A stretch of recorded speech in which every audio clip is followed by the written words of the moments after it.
Welcome all of you, class 10th. My next topic polynomials. Now first of all, definition of polynomials. Polynomials में जैसे class 9th में भी हम बहुत बार आप लोगों को रिपीटेड किए हैं, फिर भी आज फिर से एक बार बेसिकली जो चीज़ें हैं उसको एक बार फिर से रिपीट कर देते हैं। Polynomials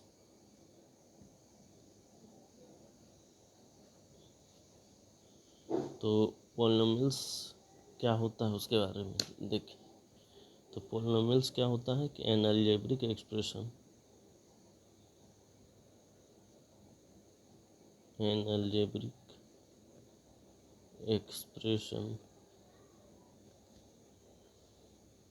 is use of the combination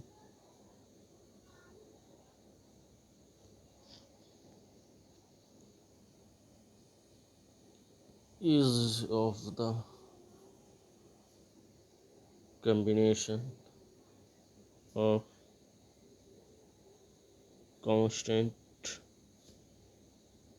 constant and variable. An algebraic expression is use of the combination of constant and variable.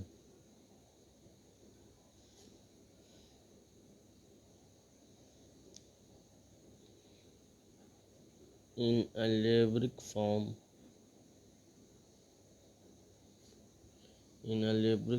of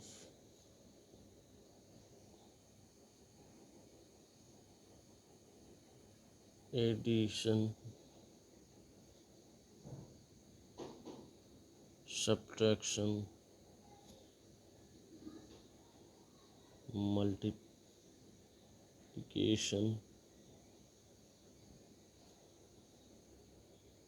divide.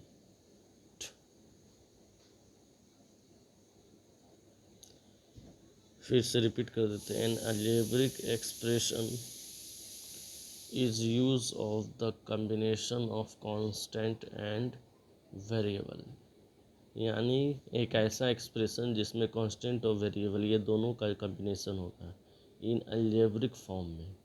उसमें क्या क्या यूज़ हो सकता है, या तो एडिशन, सब्ट्रैक्शन, मल्टीप्लिकेशन और डिवाइड या डिवीजन। डिवाइड और या division, okay. Just like p x equal to a0 x के पावर 0, a1 x के power 1, a2 x2, a3 x3, so on. The lastly elements यानी लास्ट का जो एलिमेंट्स होगा a0, a1, a2, a3, इसी तरह लास्ट में क्या होना चाहिए an, याद रखिएगा। यहाँ लास्ट में जो लिखे हैं an है, x के power n, where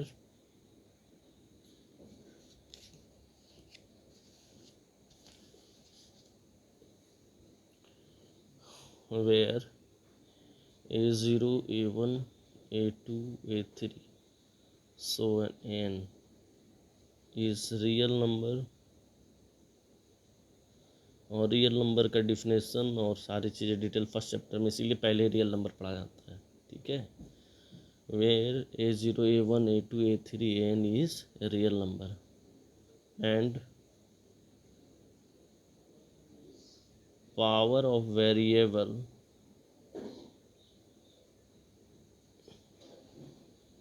is always whole number. Whole number याद रखिएगा, हम ऐसे कैटेगरी बना के ऐसे लिख देते हैं 0, 1, 2, 3 इस तरह से। यहाँ बहुत को कोई पॉजिटिव इंटीजर लिख देते हैं, लेकिन एक चीज़ ध्यान रखेंगे कि पॉजिटिव इंटीजर लिखने से क्या मतलब होता है कि 0 नौ रे पॉजिटिव, नौ रे निगेटिव इंटीजर, तो उस टाइम में कंट्राडिक्ट होता है थोड़ा सा बात, ठीक है। तो स्पेसिफिक इस चीज़ को हमेशा याद रखिएगा कि यहाँ जो हम लिखेंगे होल नंबर ही लिखेंगे, ठीक है। अब ये तो हमारा पूरा डिफिनेशन हो गया, ये एक्सप्रेशन हो गया जो हम लिखे हैं। तो फिर से एक बार रिपीट कर देते हैं कि an algebraic expression is use of the combination of constant and variable in algebraic form of addition, subtraction, multiplication, divide या डिवीजन। ठीक है, just like p x equal to A0 A1 x A2 A3 where A0 A1 A2 A3 ये सब common दे के ही लिखिएगा।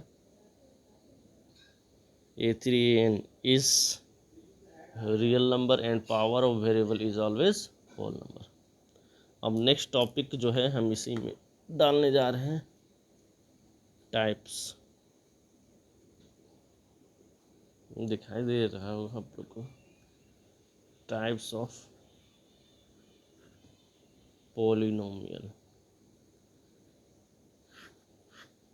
तो types of polynomial भी दो तरह के होते हैं।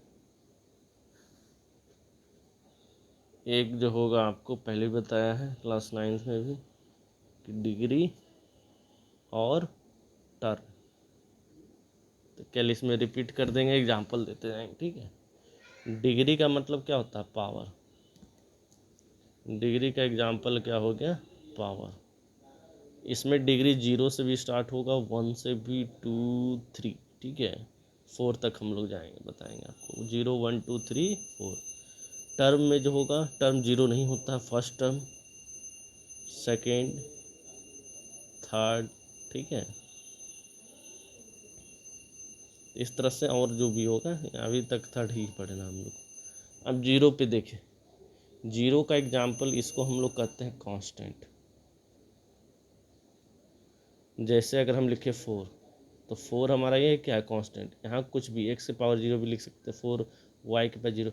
तो वेरिएबल ये दोनों जो पावर कांस्टेंट, यही 0 0 जो है, ये जो इंडिकेट करता है कि ये हमारा कांस्टेंट पॉलिनोमियल। ठीक है, नाउ नेक्स्ट 1। डिग्री में अगर 1 रहा, तो जैसे हम इक्वेशन अभी आपको प्रूफ करेंगे, कोऑर्डिनेट में भी पहले भी किए हैं, आप लोग अगर सिंसियर होंगे तो उसी को ध्यान दिए होंगे कि y equal to mx plus C, या एक एग्जाम्पल हम इसको लें तो y equal to 3x plus 2। X के पावर यहाँ पे क्या छिपा है? 1। ठीक है, या कोई भी ऐसे इक्वेशन जिसमें पावर 1 हो, तो उसको हम लोग यहाँ पे कहेंगे क्या? ये कांस्टेंट पॉलिनोमियल, लीनियर पॉलिनोमियल। और 2 अगर जैसे ही हो गया, जैसे हम लिखेंगे y equal to ax² plus bx plus C, तो यहाँ पावर 2 है, तो इसको कांस्टेंट, इसको यहीं लिख देते हैं रेड पेन से।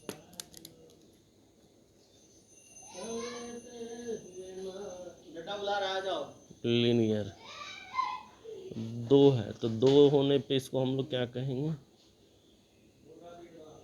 क्वाड्रेटिक इक्वेशन या क्वाड्रेटिक पॉलिनोमियल भी कह सकते हैं। ठीक है, 3 की बात करते हैं अब, 3 की। तो 3 में याद रखिए कि अगर y equal to ax power 3 bx² plus cx plus d, तो y equal to ax³ bx² 6 plus d अगर हो गया, तो ये जो होगा हमारा, ये क्या हो गया? इसको याद रखिएगा, इसको हम लोग कहते हैं क्यूबिक पॉलिनोमियल। 4 की बात करें, 4 में यही चीज़ अगर y इक्वल टू हम लिखते हैं ax के पावर 4 प्लस आपका bx³ cx² dx plus e equal to 0, या देखो